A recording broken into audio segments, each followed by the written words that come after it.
let's talk about ghost films again. I really want to get this message across this time. Ghost films are really unnecessarily scary. Now, I say unnecessarily scary because it's like, they're the type of film that, for me, someone who loves horror and has watched so many different types of horror films, except for mostly gore porn, because I don't care much for Saw or Cannibal Holocaust, there is a presence that comes with ghost films. Because that's the point of a ghost film. It's all about a presence, a supernatural presence in the films. Now, of course, I could use sources like The Conjuring and shit like that, The Uninvited, whatever. And same as Paranormal Activity. It's especially through the modern take of the ghost film, which did pretty much evolve from what I would argue to be Paranormal Activity into what is now The Conjuring, and how, of course, that differentiates itself with something being cheap and something being artistic, but also cheap. It's like, it's this presence with the films that they can be so fucking terrifying. And it sucks. Because it's like, something like The Evil Dead. Ghostly presence, technically, because they're demonic spirits, that then possess people, and then you have to chop those people up because they're possessed by the devil or a demon. And it's like, with those, there's a really nice atmosphere to them, especially with The Evil Dead. There's an atmosphere to that film that is unlike any other atmosphere to a lot of films that I've seen. Most films, in fact, especially when it comes to horror. Something similar would be Alien, but that's because it's quiet and dreadful. This is kind of just loud in your face, but it also can be quiet and dreadful as well. Obviously, there's the loud groaning of the kind of demonic force that follows the characters and whatever. But there's an element to those films that, I guess because they're more demon-heavy and possession-heavy, that you've still got the relief of, oh, now it's possessed a person, oh, that's also scary, cut them up and whatever, and then that's easy, you're done. With something like a ghost film, anything could goddamn well happen. Shit could move by itself, places could lock itself up, people can teleport. There's a whole bunch of different rules that can apply to these films, much like and especially with the Conjuring films. Of course, there's always a demonic presence to it. Oh, if you use religious iconography and whatever, you can demonic the person away. I get it, I've watched those films. I like them, but still. It's like, there's an obvious nature to them, especially when you could get into jump scare territory, which is fine by itself. Jump scares are fine if they're, of course, done well, as the, colloquial thing is. Oh, jump scares are fine if they're done well, or maybe they're not good at all. Have you ever thought about that? In all fairness, jump scares are fine. Look, it's only if there's an abundance of them and they're overdone, then yeah, sure. So yes, arguably the argument of if they're done well enough, then yeah, sure. If they're used well enough, then yeah, sure, whatever, I get it. And it's just interesting to look at these films and be like, if I'm going to look at any horror film and know that I'm going to be fucking shit scared by one of them, it's going to be ghost films. Because ghost films, of course, have this evil, completely unembodied presence. Even when it possesses someone, actually, when it possesses someone, it's completely not terrifying at all. I'm sorry, exorcisms are really boring to watch. I like The Exorcist, because that's character built, and focused on that, and, has good themes and shit. But if it's just a ghost movie where it's like, shit just randomly moves for no actual reason, and it's just weirdly concerning for, can you tell my eyes, oh my god, it's scary, see? Oh... Especially now that you can use CGI to have someone in a green screen suit and just go punch someone, they go, oh! And just cut out the wires and post. That's why I like The Invisible Man.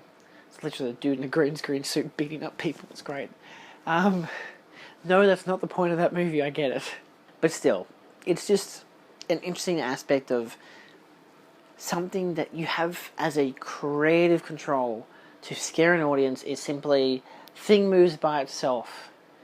Like all those cheap YouTube videos where it's like, oh my god, this proves that ghosts are real, I filmed it. And it's just someone clearly in a green screen suit just slamming doors and rustling fucking shit. There's that video of the one in the school, goes down the corridor and it's just like starts shaking the locker, and then it clearly winds open and it opens up one and all the papers go out. Oh wow, it's not like it's deliberately meant to have all the papers in there. And then it kicks the clean water sign The most obvious fakeness about that is the fact that there's a security camera on the top right that you can see. So how is this security camera footage? Anyway, but that's the same logistics. Oh my god, it's scary because things are happening with no setup. Like, sometimes they could have a musical cue or a visual cue, some kind of setup there, which can work. And again, The Conjuring does it pretty effectively. But there are so many times where it's just door slams for no reason. And it's like, oh my god, it's scary because loud noise. And that's just the point of a jump scare for the point of a jump scare. It's like, there's nothing happening, jump scare. This hurts my hand every time I do that because my hand's in pain today. Whew. Nevertheless, it's just that whole appeal of anything could happen behind your back, and that's what's scary about it. Like, but I feel like there's obviously the deeper, like, psychological roots of because it's invisible and whatever. Of course, you could either completely remove your suspense of disbelief and be like, oh, it's just a dude in a green screen suit. It's just wires. Ugh.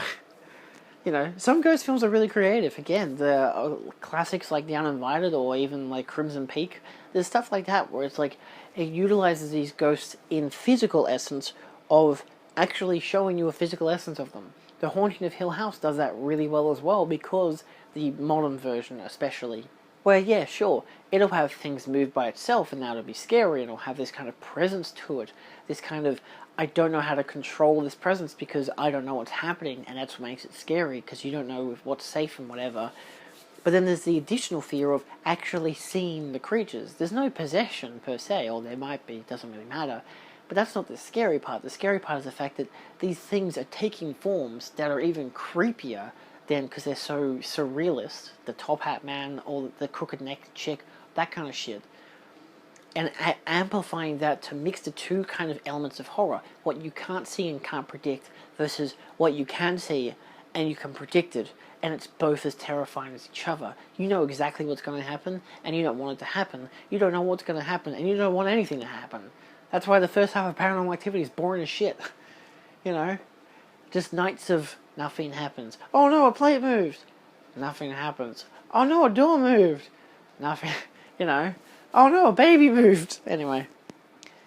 I don't know, there's not much thoughts that I want to kind of deliberate onto it. It's just like, ghost films just genetically have this different effect. And of course, when they're done really well, I'd say something more like The Haunting of Hill House, where you've got a physical embodiment as well as a ghostly part, then that's great. Now, I could be completely wrong in saying that Haunting of Hill House has any ghosts that are invisible.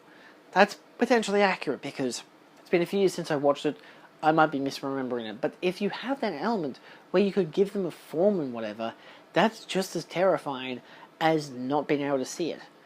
That's why The Conjuring does it pretty well, because it's the essence of something is physically there, but because it's invisible, that's what makes it a bit scary. Like the kids can see it or whatever in the dark and whatever, and that's what makes it more terrifying, because you get this kind of visual resemblance of it. The second film, especially having the nun, makes it even more terrifying because it gives you something there, especially because it's a nun. You got all this subtext of religion and whatever, and like, oh, but it's something so innocent turned so evil, all that kind of jazz. So there are elements that I like when they work that in, rather than it just being, it's an invisible thing, loud noise.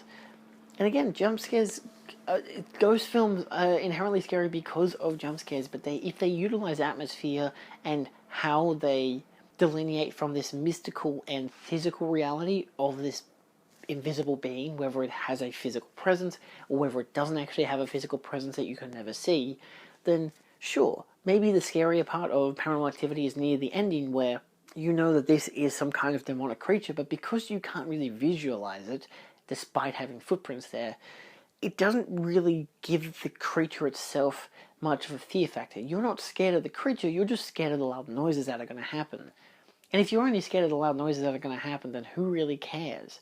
Like, I know that the later ones go more into people being possessed and stuff, and that becomes more terrifying, but they've also got the mixture of terrible camera footage and all these kind of other elements. It's interesting to watch ghost films for that reason. This is actually the second video I'm doing on this, just because I feel like it's interesting to discuss. For me, ghost films are the most terrifying horror films out there. They have something that is very unique to them, that's something different to other horror films. You've got slasher films, dude with a knife comes at you. You know, you've got more maybe like biological warfare stuff or virus or gremlins, there's always a kind of horror that accentuates from monsters and humans slash monsters and then invisible monsters. At least, like, say the Doctor Who episode with Van Gogh, that does actually have an invisible monster. And it's kind of terrifying because you're like, what the hell is this invisible thing doing? And then you get a visualization of what it is. It's not as terrifying of an episode because it's more of a heartfelt episode, but it's a pretty terrifying creature because you can't see it. It's just interesting to look at those different elements as to what exactly makes or breaks a ghost film. Pretty sure that's all I really had to say. I just had that thought come into my head. Like, I should talk about ghost films again. Ghost films are really interesting and really cool. But unfortunately, they just have this stigma to them. I don't know if people think it as ghost films in general, but like, just the whole element of ghosts are fake, so who really cares? It's like, yeah, but if they're fake, how do you make them scary? And by making them scary, you've got to amplify their presence of what they could do as a ghost, but then give them a physical essence that makes it more unpredictable, but also predictable as to what they're going to do. So again, like I said, physical presence with a predictable, oh, I know what it's going to do, but I don't want it to happen because it's terrifying that it could happen, versus unpredictable and it's scary because it's unpredictable. So, because you don't want anything to happen. So yeah, it's always that same thing. If you just don't want anything to happen, but it's going to happen, sleep tight, kids. Don't let the ghosts go spooky bite.